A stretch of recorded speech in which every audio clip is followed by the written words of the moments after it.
Alright, hello everybody. Been a little while since I last saw you guys. By the looks of things, that was back in March, to be specific, March 28th. So, what has changed since then? Well, I was at a new clinical site for a while. This most recent clinical site went from February 2nd until March 27th. So you can do the math. I'm a little behind on these videos. But again, I do that for a couple reasons. One, because I forget about these. Two, I'm busy. And then three, just kind of trying to keep some distance, just in case, because the internet can be a weird place sometimes, and I don't want anybody to try to keep track of where I am. I don't think that's happening, it's just one of my weird little things. So, with that being said, what's new, what's different? So, my clinical site that I was at for February and March, the way the schedule was a little bit unique. I know of a few sites we offer that do this schedule, but this was actually, for February I was doing weekends only. So I was doing Friday, Saturday, Sunday, 3 12-hour shifts, which was some long days, especially all back together. And the one thing some people don't realize is just because it's a scheduled time shift, let's just say we're doing 10-hour shifts or something, as a student they typically turn into at least one extra hour. So 5/8s turn into 5/9s, 5/10s, or 4/10s becomes 4/11s, 3/12 becomes 3/13s. And that's not including drive time, that's just shift time. So this can be really hard. February specifically it really felt like I would just show up, work, leave, eat dinner, shower, sleep, repeat. I mean, for those 3 days, I had almost no life, which was a bit of a drag, as one would imagine. I kind of got used to it with some time, though. It definitely took a little acclimating, and the 4 days off in a row was really nice. It meant I got to travel around a little bit, kind of explore the area some, which was definitely a plus, but it's a pretty steep trade-off. I'm not sure if I would make that trade-off again, but those are the cards I'm dealt. It's kind of just, I don't really get much of a say in it, so it just kind of is what it is. And then for the month of March, I mainly did 4/10s, which was much more livable, thankfully. Again, the 10s turn into 11s. It's just kind of one of those things. But I would almost argue it's a little bit more livable. I would still come home and have a little bit of time to sit around and get to studying some, but nothing too crazy. I've been studying for boards off and on for the past while. I actually technically started studying back in February. We were given some weekly modules to complete. I've just been chipping away at those since February. Recently I've picked up to studying more, as you can imagine, and there was a whole board review, something or another, that we did, but that'll be a topic for next video, talking about the clinical site that I'm currently at. I do these basically one clinical site behind, so yeah. And I'm just going to pull up my calendar here, see if there's anything in specific before I talk about just general stuff.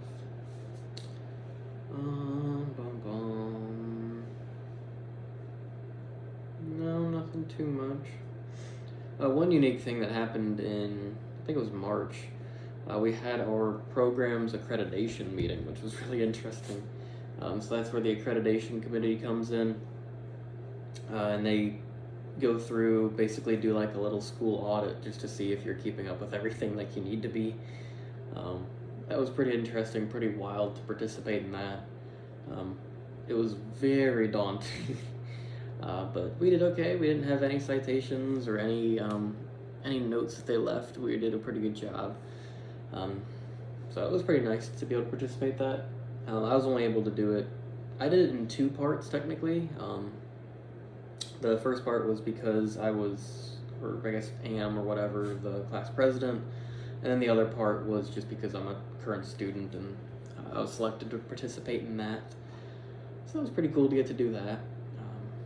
Just one of those weird things. I don't know when the next one's going to be, but this was I think our first audit since we got accredited to begin with. I don't know the full schedule on it. I want to say off the top of my head it's every 5 years, but I could be dead wrong on Either way, pretty cool to get to participate in that. Pretty scary though. Yeah, this month was pretty interesting. It was a totally new site for me. In fact, I moved states to go between my between January and February. I moved states, which was pretty interesting.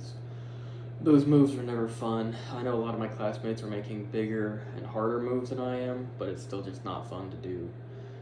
Just kind of one of those things where you kind of have to grin and bear it for a little bit. A couple of the people there, well, really all the preceptors there were really nice. This site was pretty interesting in that we cycled through a lot of preceptors.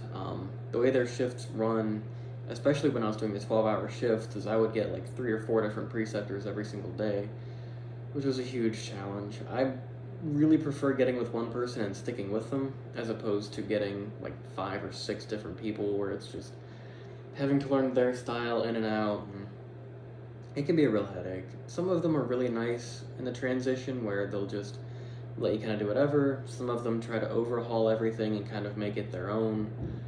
Those make it difficult whenever they have a preconceived notion about how a case should go.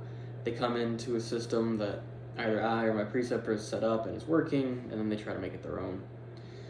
I totally understand it. You know, their name's on that chart. If something goes wrong, it's, you know, their butt on the hook, but it's a little bit frustrating from a student perspective because if I had a plan for how I wanted something to go and it changes, I mean, that kind of learning experience is gone because it's no longer my case. For instance, if I had a plan to give ketamine halfway through a case for pain relief and then preceptor insists on Dilaudid, well, I don't ever get to learn what would have happened if ketamine was given, good or bad. So having multiple preceptors for that was a bit of a challenge, but kind of one of those things where you just got used to it after a while. Not too bad overall. That was mainly February. We were cycling viciously. We were cycling a little bit in March. It wouldn't be like 4 or 5 preceptors though. It'd end up being at least 2, but typically 2 or 3. Those 10-hour shifts, which, you know, at the end of the day isn't so bad. Just one of those, I tend to prefer more consistency than anything else. So getting over that was a little bit of a challenge, but nothing I couldn't manage. Honestly, there wasn't too much significant about this site. As far as cases that they did, pretty neuro heavy, I would say. They'd recently gotten a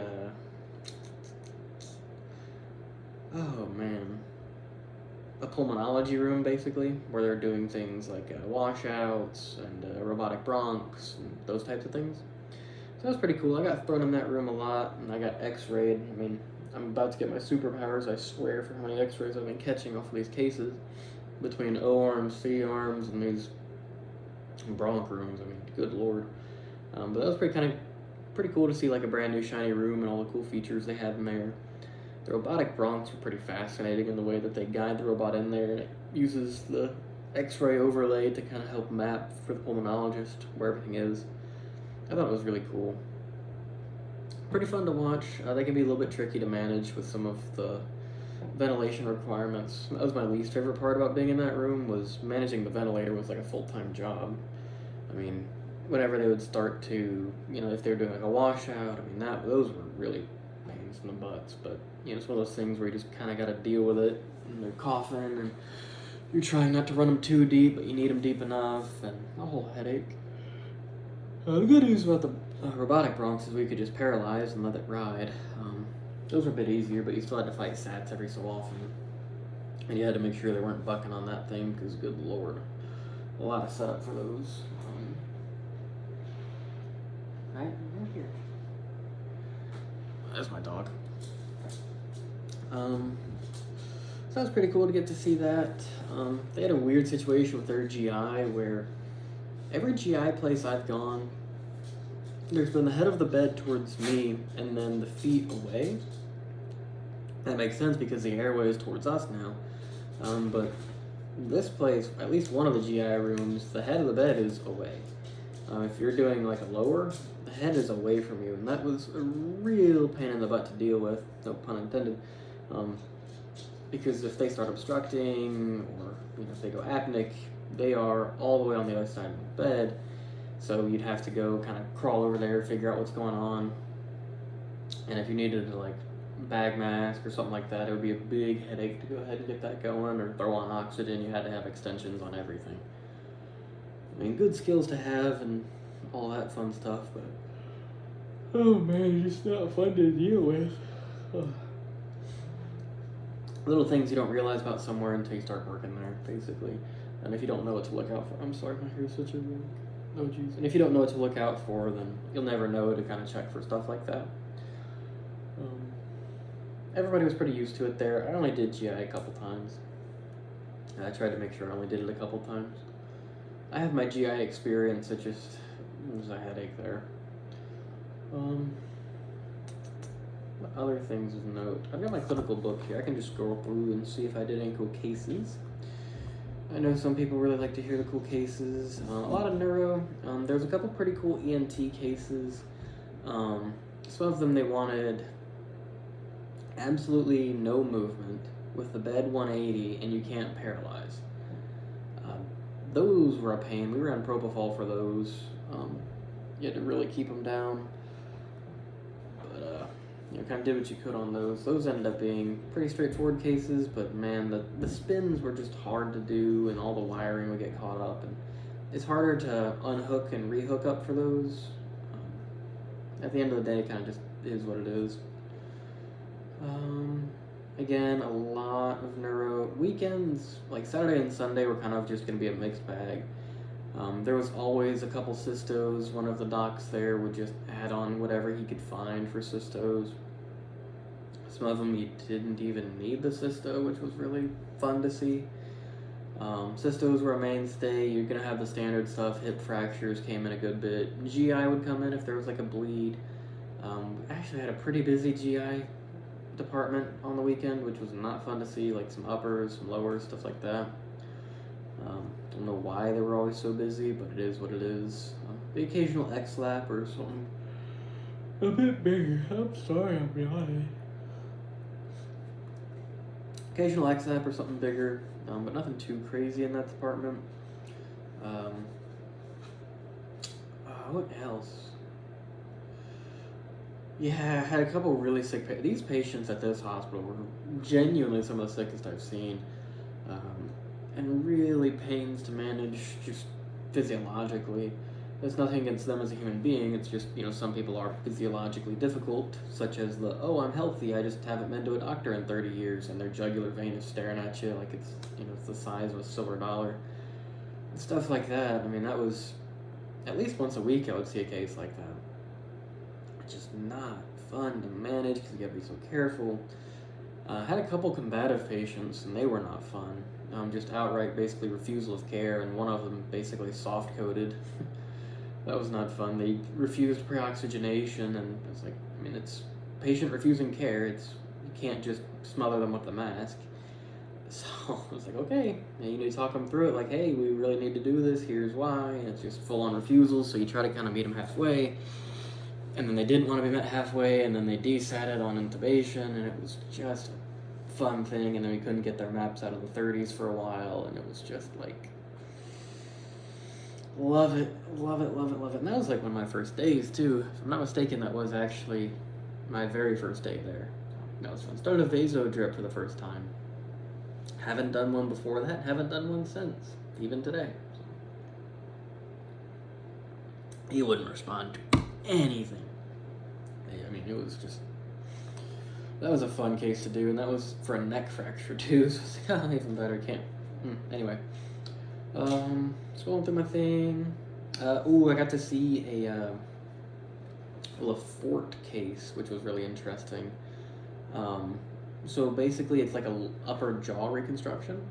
So in these ones, what they would do is the maxilla, so the Lafort fracture system, it's 1, 2, and 3. You can look up a picture of it. It's just different classifications for where you break the skull.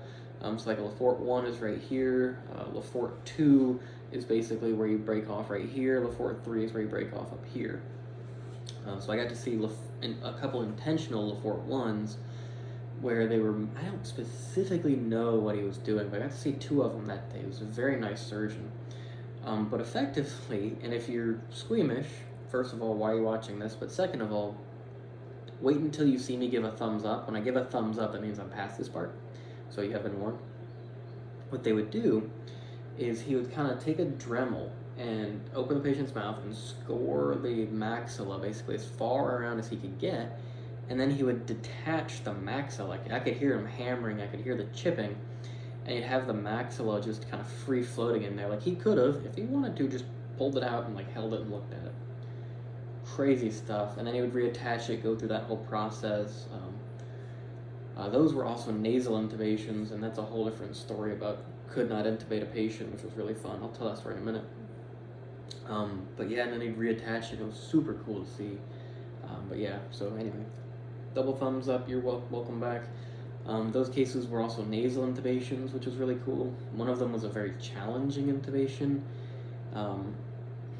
At that point in my anesthesia career, I'd gotten to the point where if I couldn't do something, I knew it wasn't strictly my lack of skill, it meant it was difficult. I believe I said this at one point about spinals, where if I missed a spinal, I knew that my preceptor was going to struggle a little bit too. And as far as specifically nasal intubations went, I was fresh off of my pediatric rotation, so I was pretty up to date on how those went. Now granted, each preceptor had their own style, and some of them were a little overbearing about it, but I had a pretty good understanding of how that process worked. So I went for the nasal intubation, went in with McGrath, grabbed it, started to advance. I couldn't see anything. I could see what I thought was an aretinoid. I could see the glottis, mostly, but I couldn't see anything. The tissue was swollen, it genuinely looked like, how do I put this? It just looked like you took a normal larynx and just puffed it, just went poof. Couldn't see anything. So my preceptor's like, okay, no, give it a shot. I'm like, I tried to pass it off. Preceptor's like, no, give it a shot. I'm like, no, I'm telling you, I don't have this. Preceptor goes in, gives it a shot, doesn't get anything. So then we're given, I don't remember if we gave this guy paralytic or not. Anyway, we give him paralytic, I think. Either way, we had to give more propofol. We tried masking. Masking was difficult due to the anatomy, and it was just a whole thing. And then it ended up being some blood in the airway as a result of it. And then after some non-insignificant effort, the tube went in. I tried, my preceptor tried, someone who came to give us a break tried, and then the attending tried. And I think it was the attending who ultimately got it between bag masking. Big headache. Case ended up going great. This individual woke up well. All's well that ends well, but that one stuck out in my head as being a pretty memorable case. Pretty cool to get to see those. I was told they're not super common. Yeah, there was that case.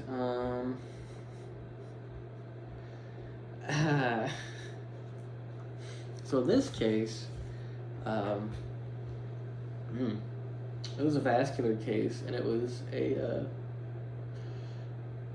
endovascular abdominal aortic aneurysm repair. And they were doing it by putting in a graft, basically, or a deployable, I just forgot the name of it, but a deployable solution, endovascular. So anyway, I think it is called a graft. Anyway, endovascular abdominal aortic aneurysm repair. Oh man, what ended up happening, to make a long story short, is that the iliac artery ruptured, which was not fun to deal with at all. It ruptured while I was on break, and it actually ruptured basically on my way back. I come back into the room because my preceptor gave me a break, and then I come in and I see my preceptor, the lunch relief person, and the attending all there looking scattered. That's not a good sign. So I look over and it's just red. Just red. I don't remember what all we gave this individual to act as a solution, but I know that they were getting, the first immediate step that was given was they gave them some epi, and then we got PRBCs in the room, we got albumin, we gave both of those, gave some fluid boluses, and we had dual large bore IVs that we were really using heavily. But we were like a non-insignificant resuscitation effort. The maps, I looked back at the chart and the maps were low. So that all finishes, and then we go to move this patient to the stretcher to get them out and on to recovery room. And then I can't remember who it was, but they were checking for a pulse, and there was no pulse on the leg that was being operated on. So fantastic. Move them back over, end up doing a clot extraction, and then we were able to take them off. We actually took them to ICU after that. It was a whole thing. That was not a fun case. I mean, great to see it, but oh my goodness, that was one of the larger resuscitation efforts I've seen. I think it ended up being 4 or 5 units of blood in a pretty short period of time, on top of like 500 mLs of albumin and the whole thing. Got to see a cranial bone flap. That one was pretty cool. This one, they took a portion of the skull off to relieve ICP, stored it in the patient's abdomen, and the procedure I got to see was removing the skull flap from the abdomen and replanting it back on the actual cranium. That was a really cool one to get to see. Those are not super common from who I've talked to. So that's why I got that room. A lot of lung stuff, bronx, a couple more ENT things.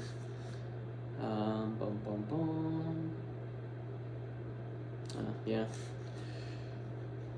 A lot of vascular as well. I needed vascular numbers. I'm actually caught up on that, so I'm very happy I got a lot of vascular for those.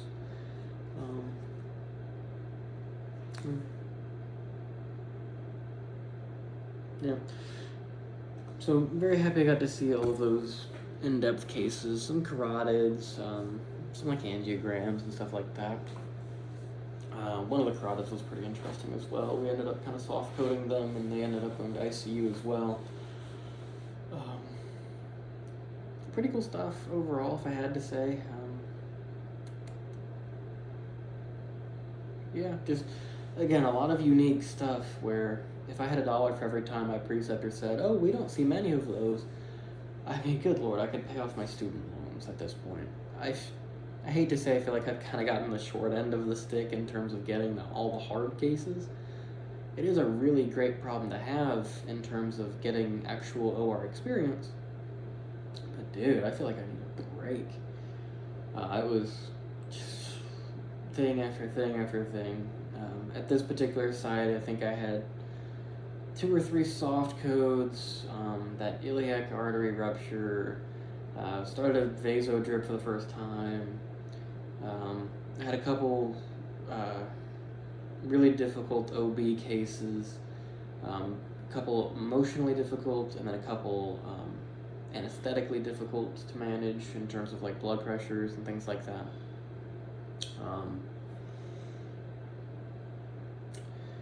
I think I did one that was epidural conversion to C-section. I know I've done at least one crash onto C-section or crash onto general for a C-section. Those are not fun. I did one of those actually at my first site. I think I talked about it, but those are not fun. I can't remember. I don't think I did any. I might have done one here. Nothing too crazy from my memory, but again, I wait so long to record these, I kind of forget, unfortunately. Yeah. Just can't really think of too many other super crazy things that happened. I think the iliac artery rupture was probably the biggest thing I saw there. I was with a very experienced preceptor, which made it easier. she had a lot of experience under her belt, and she was very knowledgeable. So good to kind of rely on her when needed. But yeah, overall everything was pretty good. I know one of the, I think he's an OR tech, but he's going to AA school. He's going to Emory pretty soon here, so it was really cool to get to meet him. Told him about my channel. He said he's been watching the videos, which was really nice. So shout out to you, man. Again, I just don't say names on here, as you know by now. I just don't want to accidentally call you out in case there's something going on in your personal life. We all have something different going on.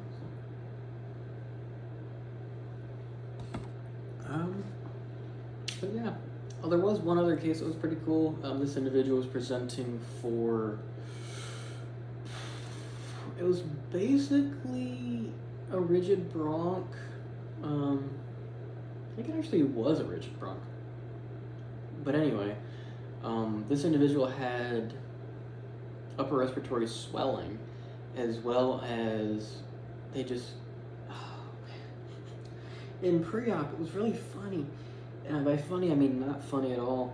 This individual said, oh yeah, I went to swallow something and I couldn't get it down. I was like, oh, that's a great sign. And they were saying, oh, I couldn't talk for a while and I felt like it was just closing up. And oh, fantastic. And difficulty breathing, hoarseness, all the fun airway stuff. And we're learning, oh, I have to be the one who intubates this person.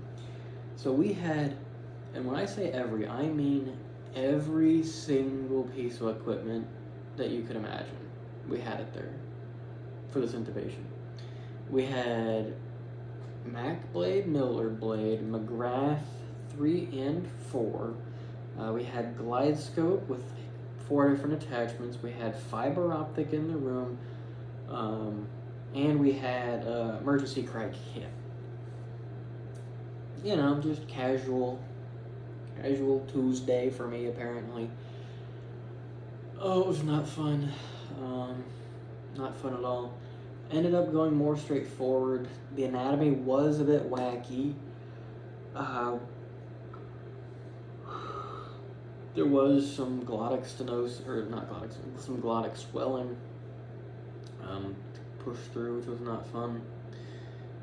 We also had like every size of tube from, I think literally from like 5'5" all the way up into the size that we would have hoped to get in them. Just not fun to do.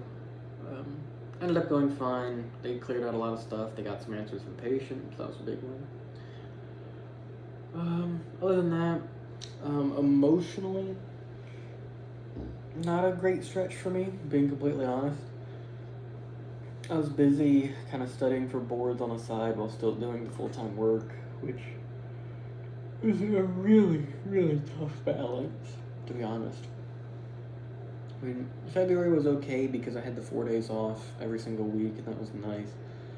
But man, the third 12 it just drug on. I was relying on caffeine and adrenaline to get through those. It was awful, but manageable awful. I want to make that clear.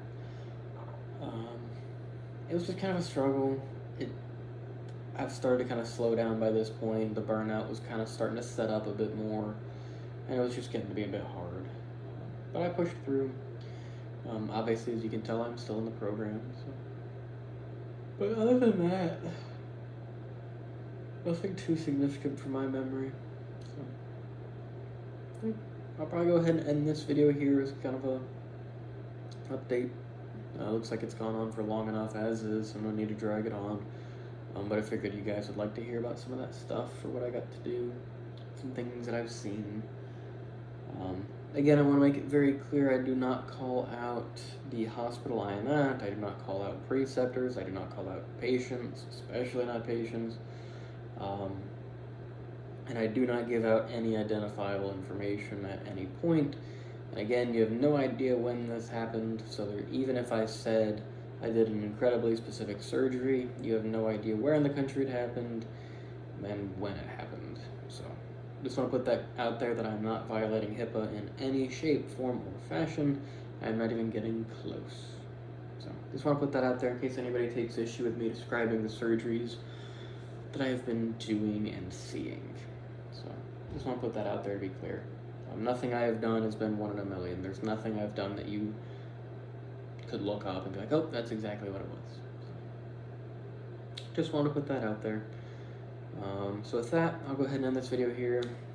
Thank you guys for watching. If you have any questions, please feel free to let me know. Just leave a comment on the video.